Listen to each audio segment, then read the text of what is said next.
जय हिंद दोस्तों, Sandeep tricky math special YouTube channel में आप सभी का स्वागत है। बिहार पुलिस न्यू भर्ती के लिए प्रैक्टिस सेट नंबर 7 है। इससे पहले हम लोग प्रैक्टिस सेट 1 से 6 तक कवर कर चुके थे। तो यह वीडियो जो है हिंदी का वह डेली आपको सुबह 8 बजे प्रोवाइड होती है। तो आप जो है अधिक से अधिक लाइव जुड़ने का प्रयास कीजिएगा। तो चलिए दोस्तों, हम लोग बारी बारी से देखते हैं प्रश्न को। और यहाँ पे फर्स्ट प्रश्न आप देख रहे होंगे स्क्रीन पर, जो कि काफ़ी महत्वपूर्ण है कि वह बेचारा जन्म से अंधा है।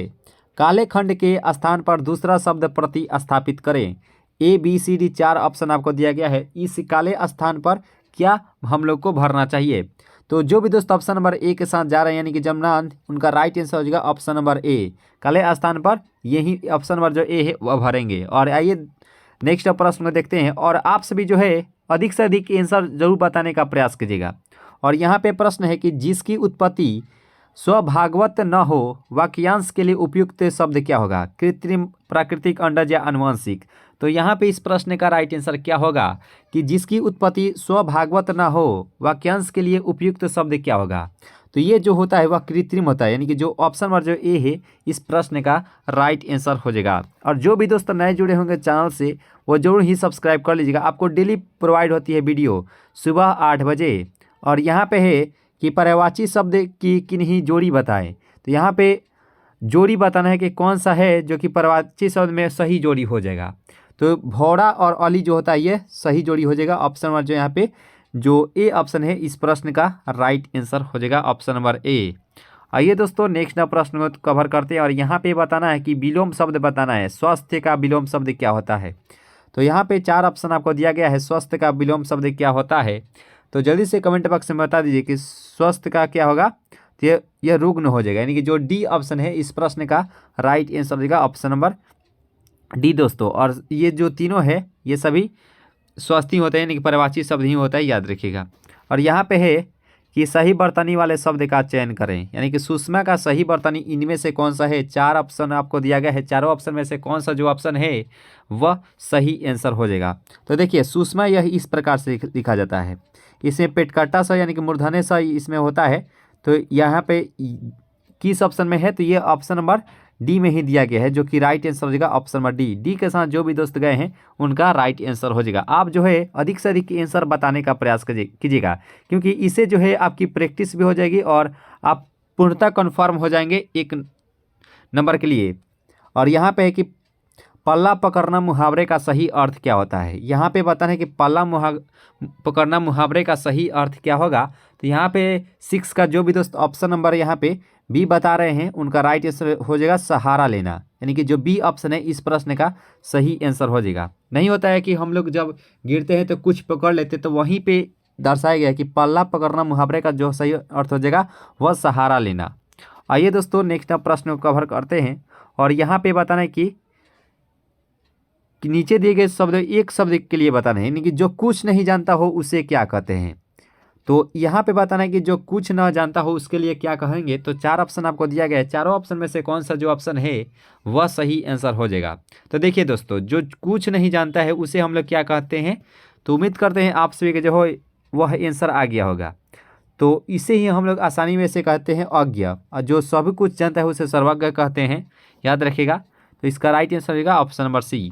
और यहाँ पे प्रश्न है कि फट पड़ना मुहावरे का सही अर्थ क्या होता है? तो फट पड़ना मुहावरे का सही अर्थ क्या होगा? 8 का जो भी दोस्त ऑप्शन नंबर ए बता रहे हैं कि एकदम गुस्से में हो जाना, उनका राइट आंसर हो जाएगा ऑप्शन नंबर ए। और आइए दोस्तों नेक्स्ट प्रश्न को कवर करते हैं। और जो भी दोस्तों नए जुड़े होंगे चैनल से वह जरूर ही सब्सक्राइब कर लीजिएगा। और यहाँ पे प्रश्न है कि खग का पर्यायवाची शब्द क्या होता है? और दोस्तों अच्छे से इन सेटों को अगर अच्छे से तैयारी कर लेते हैं तो आपसे यकीन मानिए 100% कह सकते हैं आपसे एक भी प्रश्नोत्तर जो है वह हिंदी से छूटने नहीं वाले हैं, यानी कि यहीं से ही हिंदी के सभी क्वेश्चन आएंगे ही। तो खग का जो पर्यायवाची शब्द होता है वह होता है परिंदा, यानी कि ऑप्शन नंबर जो यहाँ पे जो ए ऑप्शन के साथ जो भी दोस्त गए हैं उनका राइट आंसर हो जाएगा ऑप्शन नंबर ए। और ये दोस्तों नेक्स्ट प्रश्न को कवर करते हैं। और यहाँ पे है कि कौन सा शब्द परिणय का समानार्थी शब्द हो जाएगा? तो परिणय का समानार्थी शब्द यानी कि नहीं होता है कि जैसे भात बोलते हैं, भात को हम लोग समानार्थी शब्द में क्या कहते हैं? तो ओत कहते हैं। तो वहीं यहाँ पे परिणय का समानार्थी शब्द पूछा गया है, क्या होगा? जैसे मान लीजिए हम लोग नहीं होता है कि गेहूँ बोलते हैं गेहूँ ओहूँ, ये होता है समानार्थी शब्द, यानी कि उसके उल्टा, उल्टा भी नहीं कहेंगे, उसके समान अर्थ। तो गेहूँ ओहूँ, जैसे भात ओत कहते हैं ना, उसी प्रकार से पढ़ने का समानार्थी का शब्द यहाँ पे बताना है। तो हो जाएगा परिग्रहणीयता, यानी कि जो सी के साथ जो भी दोस्त गए हैं उनका राइट आंसर हो जाएगा ऑप्शन नंबर सी। आइए दोस्तों नेक्स्ट प्रश्न को कवर करते हैं, और यहाँ पे प्रश्न है कि चंद्रमुखी शब्द में कौन सा समास है। काफ़ी महत्वपूर्ण प्रश्न है दोस्तों कि चंद्रमुखी में कौन सा समास है। तो देखिए दोस्तों, चंद्रमुखी में वैसे बात करें तो कर्मधारय समास हो जाएगा, यानी कि ऑप्शन नंबर जो यहाँ पे जो बी ऑप्शन है इस प्रश्न का राइट आंसर हो जाएगा। अव्ययी भाव का एक महत्वपूर्ण उदाहरण होता है यथाशक्ति। याद रखिएगा, यथाशक्ति जो होता है वह अव्ययी भाव का नहीं होता है कि धाकड़ उदाहरण, तो वहीं यथाशक्ति होता है जो अव्ययी भाव का धाकड़ उदाहरण होता है। अब बहुब्रीहि समास में क्या होता है, इसमें अलग से पद प्रधान होता है। जैसे गाजानंद, गाजानंद अगर कहा जाए तो गाजानंद हम लोग किसे कहते हैं, तो गणेश के नाम से जानते हैं गाजानंद को। या गाजानंद को हम लोग इस प्रकार से जान सकते हैं, जैसे त्रिलोकी, त्रिलोकी को किसे कहते हैं, तो हम लोग शंकर भगवान के नाम से जानते हैं त्रिलोकी को। और चक्रपाणी को विष्णु या श्री कृष्ण के नाम से जानते हैं। और द्विगु समास में क्या होता है दोस्तों, इसमें जो पहला पद जो होता है वह संख्यावाचक होता है। जैसे चौराहा, चौराहा का पहला जो पद है वह 4 है, यानी कि गिनती की संख्या वह पहले आपको दिखाई देगा, तो ये द्विगु समास में होता है। और एक होता है द्वंद्व समास। द्वंद्व समास में क्या होता है, उसमें दोनों पद प्रधान होता है। जैसे भाई बहन हो गया, माता पिता हो गया, दाल भात हो गया, ये सभी द्वंद्व समास के उदाहरण होते हैं। तो यहाँ पे इस प्रश्न का जो सही आंसर हो जाएगा वह ऑप्शन नंबर जो बी है इस प्रश्न का राइट आंसर हो जाएगा। उम्मीद करते हैं आप सभी को जो है जो पता है आपको पूर्णतः मालूम चल गया होगा कि ये क्या होता है समास। तो ऑप्शन नंबर जो यहाँ पे जो बी ऑप्शन है इस प्रश्न का राइट आंसर हो जाएगा। इससे रिलेटेड अगर कोई भी प्रश्न आता है तो हम 100% कह सकते हैं आपसे अब नहीं छूटने वाले हैं। और यहाँ पे है प्रश्न कि मेरे हाथ में कलम है, इस वाक्य में कौन सा कारक है। मेरे हाथ में कलम है, तो यहाँ पे इस प्रश्न का राइट आंसर क्या होगा। तो देखिए ये होता है संबंध, यानी कि हाथ और कलम में के बीच यहाँ पे संबंध है। मेरे हाथ में संबंध कारक ये जो होता है ऑप्शन नंबर यहाँ पे जो डी ऑप्शन है इस प्रश्न का राइट आंसर हो जाएगा। अपदान कारक में क्या होता है, जैसे हम लोग बिछड़ते हैं, जैसे पेड़ से पत्ता गिरता है, पेड़ से पत्ता गिरता है तो पेड़ और पत्ता का बिछड़ना होता है जो अपदान कारक के रूप में होता है, याद रखिएगा। तो इस प्रश्न का राइट आंसर हो जाएगा ऑप्शन नंबर डी। सेशन अगर अच्छी लग रही हो तो लाइक जरूर कीजिएगा दोस्तों। चैनल पर अगर नए जुड़े हो तो जरूर ही सब्सक्राइब कर लीजिएगा। और यहाँ पे देखिए प्रश्न को कि अतियुक्ति शब्द में कौन सा उपसर्ग है।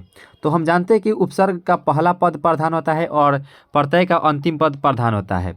तो अतियुक्ति में कौन सा उपसर्ग है, तो वैसे बात करें तो इसमें अति उपसर्ग है, अति उपसर्ग है। तो ये ऑप्शन नंबर यहाँ पे जो बी के साथ जो भी दोस्त गए हैं उनका राइट आंसर हो जाएगा अति जोर उक्ति बराबर अतियुक्ति हो जाएगा। ऑप्शन नंबर यहाँ पे जो बी ऑप्शन है इस प्रश्न का राइट आंसर हो जाएगा।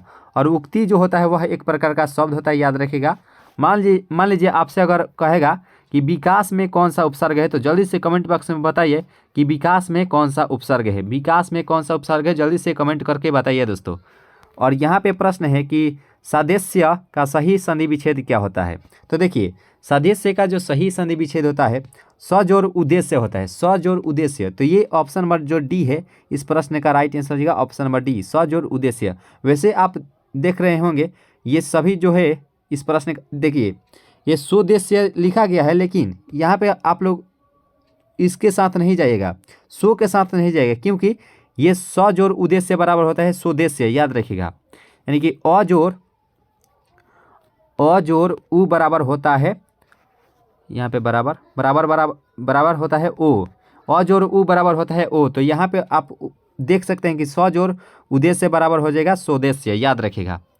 और यहाँ पे प्रश्न है कि कच्ची गोली खेलना एक लोकोक्ति का अर्थ क्या होता है। कच्ची गोली खेलना लोकोक्ति का अर्थ क्या होता है। तो यहाँ पे इस प्रश्न का राइट आंसर अनुभवहीन होना, यानी कि ऑप्शन नंबर जो सी है इस प्रश्न का राइट आंसर हो जाएगा ऑप्शन नंबर सी। और आइए अंबर अंबार युग्म का सही अर्थ क्या होता है। अंबर अंबार युग्म का सही अर्थ क्या होता है। तो यहाँ पे आकाश एक फल विशेष, यानी कि ऑप्शन नंबर जो सी है इस प्रश्न का राइट आंसर हो जाएगा। और ये नेक्स्ट प्रश्न को देखते हैं। और यहाँ पे प्रश्न है कि सम्राज्ञी का पुल्लिंग शब्द क्या होता है। देखिए यहाँ पे कि सम्राज्ञी का पुल्लिंग शब्द क्या होता है, जल्दी से कमेंट करके बताइए। इस प्रश्न का राइट आंसर हो जाएगा ये सम्राट के साथ जो भी दोस्त गए हैं उनका राइट आंसर हो जाएगा ऑप्शन नंबर सी। और यहाँ पे प्रश्न है कि फणीश्वर नाथ रेणु का जन्म स्थान कहाँ है।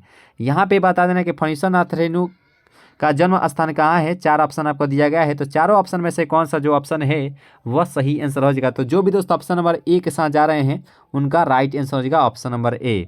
और यहाँ पे देख सकते हैं प्रश्न को कि निम्नलिखित में से एक पत्थर का पर्यायवाची नहीं है।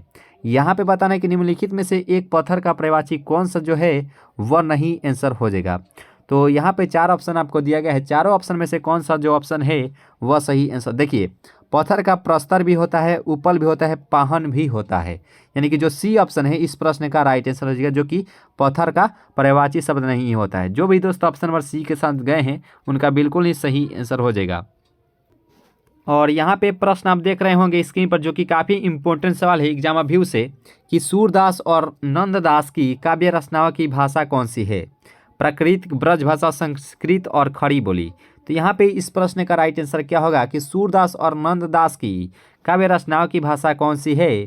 तो जो भी दोस्तों बी के साथ जा रहे हैं ब्रज भाषा, उनका राइट आंसर हो जाएगा ऑप्शन नंबर बी। बी जो है इस प्रश्न का राइट आंसर हो जाएगा। तो दोस्तों इस प्रकार से इस महत्वपूर्ण सेशन को यहीं पे ख़त्म करते हैं। अगर ये सेशन आपको अच्छी लगी हो तो लाइक जरूर कीजिएगा दोस्तों, और अगर चैनल से नए जुड़े हो तो जरूर ही सब्सक्राइब कर लीजिएगा। मिलेंगे नेक्स्ट क्लास में। अभी कितना है दोस्तों, जय हिंद।